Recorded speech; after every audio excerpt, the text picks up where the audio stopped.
Okay, here's the solutions to homework set number 9 for ECE 320.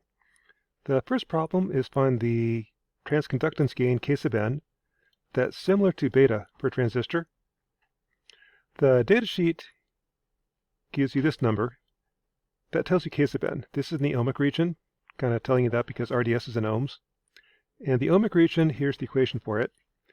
The voltage VDS is I times R, 7.8 milliohms at 78 amps is 0.6 volts. So plugging in numbers, I get K sub n is 22.5 amps per volt squared. Again, that's the parameter for the Mosfet, similar to beta for a transistor. Problem 2 is if VG equals 5 volts, solve. If I assume ohmic, there's no solution. And what's happening is, I think this is VDS, and this is IDS. The ohmic equation gives you a parabola, and here's the load line. The two don't intersect. That's what no solution means. If I assume saturated, do that one in green, I get this solution. So actually you're saturated. In the saturated region, here's the model. I know VGS, I know V threshold, I know K sub n, IDS is 11.25 amps, and VDS is, from the load line, 40 minus I times R, 17 volts.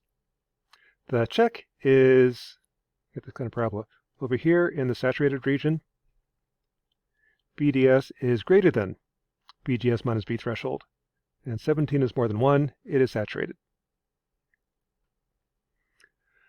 In Circuit Lab, you have to adjust the parameters. K sub n, which they call K sub p, that's your amps per volt squared, is 131 in Circuit Lab. Change that to 22.5. This should actually be 4 volts. It's pretty close, so it won't make a huge difference. Change those two parameters, run it in Circuit Lab, you get almost the same answer. Problem 3 is change VG to 10 volts. So now what happens is I have my load line, and here's your parabola.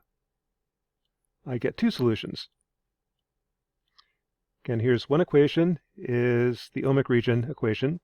Here's the second equation, the load line, where the two intersect, has two solutions, 0.14 volts and 11 volts. The one on the left is the correct solution. And as a check that your ohmic, VDS is less than VGS minus V threshold. 0.14 is much, much less than 6. Yeah, it's really ohmic. Check in Circuit Lab, and you get about the same answer. Problem 4. To implement this logic using CMOS, or using CMOS logic, I can circle the ones or zeros. I personally prefer circling the zeros. If I do that, I have this group of zeros is A bar, C bar, D. This group of zeros is A bar, B, D. And this group is A, C, D bar. That gives you the low side. If these are turned on, Y is pulled low for these MOSFETs. Again, this is the A bar, C bar, D. Here's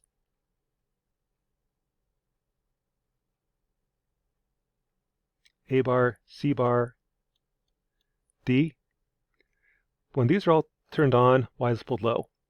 And the second one is A bar, B, D, A bar, B, D, A, C, D bar, A, C, D bar, pulled low. The high side is De Morgan's theorem. And becomes or becomes and, A becomes A bar. But remember, for P-channel MOSFETs, and the high side is P-channel, 0 volts is on, 5 volts is off, which kind of gives you a double negative. This should be A implemented as A bar because 0 is true. So essentially, these A bar, C bar, D bar becomes A bar, C bar, D in parallel. A bar, BD becomes A bar, BD in parallel. In the purple, series goes to parallel goes to series. So that's homework set number 9 for ECE 320.